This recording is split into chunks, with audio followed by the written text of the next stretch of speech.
100 मुस्लिम परिवारों के बीच में 50 हिंदू सुरक्षित रह सकता है क्या? नहीं रह सकता। अब बांग्लादेश आपके सामने उदाहरण है, इससे पहले पाकिस्तान उदाहरण था। अफगानिस्तान में क्या हुआ था? कहीं धुआं उड़ रहा हो या किसी को ठोकर लग रही हो तो हमें ठोकर लगे इससे पहले हम संभल जाएं। उत्तर प्रदेश में मुसलमान सबसे ज़्यादा सुरक्षित है, सबसे ज़्यादा सुरक्षित है। अगर हिंदू सुरक्षित है तो वह भी सुरक्षित है। 100 हिंदू परिवारों के बीच में 100 हिंदू परिवारों के बीच में एक मुस्लिम परिवार सबसे सुरक्षित रहता है। उसको इसके पर्व और त्योहारों को, उसको अपने सभी मजहबी कर्मों को करने के लिए, या जिस मत और मजहब या संप्रदाय या सेक्ट का अनुयायी होगा उसको उस परंपरा के अनुसार अपने सारे धार्मिक मान्यताओं या उपासना विधि को पूरी स्वतंत्रता होती है। लेकिन मैं कहता हूँ 100 परिवारों के बीच में, एक हिंदू की बात तो दूर करिए, 100 मुस्लिम परिवारों के बीच में 50 हिंदू सुरक्षित रह सकता है क्या? नहीं रह सकता। अब बांग्लादेश आपके सामने उदाहरण है, इससे पहले पाकिस्तान उदाहरण था। अफगानिस्तान में क्या हुआ था? ये चीजें दिखाती हैं और होशियारी यही है कि कहीं धुआं उड़ रहा हो या किसी को ठोकर लग रही हो तो हमें ठोकर लगे इससे पहले हम संभल जाएं। तो वही संभलने के लिए बोला जाता है। हम तो सबके बीच सबको समान भाव से देख रहे हैं। उत्तर प्रदेश में मुसलमान सबसे ज़्यादा सुरक्षित है, सबसे ज़्यादा सुरक्षित है।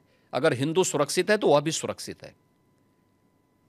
अगर दंगे यहाँ यूपी में होते थे जो 2017 के पहले, अगर हिंदू की दुकान जलती थी तो मुसलमान की भी जलती थी, हिंदू का घर जलता था तो मुसलमान की भी जलती थी। और 17 के बाद से दंगे बंद हुए। अगर हिंदू सुरक्षित है तो मुसलमान भी सुरक्षित है। और दूसरा जो मैंने कहा कि इतिहास में कोई उदाहरण नहीं बता सकता कि अपने बल से, अपने वैभव से किसी हिंदू राजा ने किसी देश पर जबरन कब्जा किया हो, कभी नहीं। इतिहास इसका उदाहरण है, आप उठा के देख सकते हैं। भगवान राम लंका में गए और लंका में रावण पर विजय प्राप्त करके लक्ष्मण को वहाँ के वैभव को देख के थोड़ा मोहित हुए। भगवान राम ने कहा नहीं लक्ष्मण, उन्होंने उनको एक ही बात कही, और मुझे लगता है कि आज की पीढ़ी के लिए बहुत प्रेरणादायी है जो उन्होंने उस समय कही थी। लक्ष्मण जी को जो प्रेरणा, जो निर्देश भगवान राम दे रहे हैं लंका के बारे में, अपि स्वर्णमयी लंका नमे लक्ष्मण रोचते जननी जन्म भूमिस्य स्वर्गादपि गरीयसी। कि लक्ष्मण, लंका भले ही सोने की क्यों न हो, लेकिन याद रखना ये मुझे रुचिकर नहीं लगती, मेरी रुचि का नहीं है। मेरा काम था माता सीता को दुरात्मा रावण से मुक्त करना, वो मैंने कर लिया है।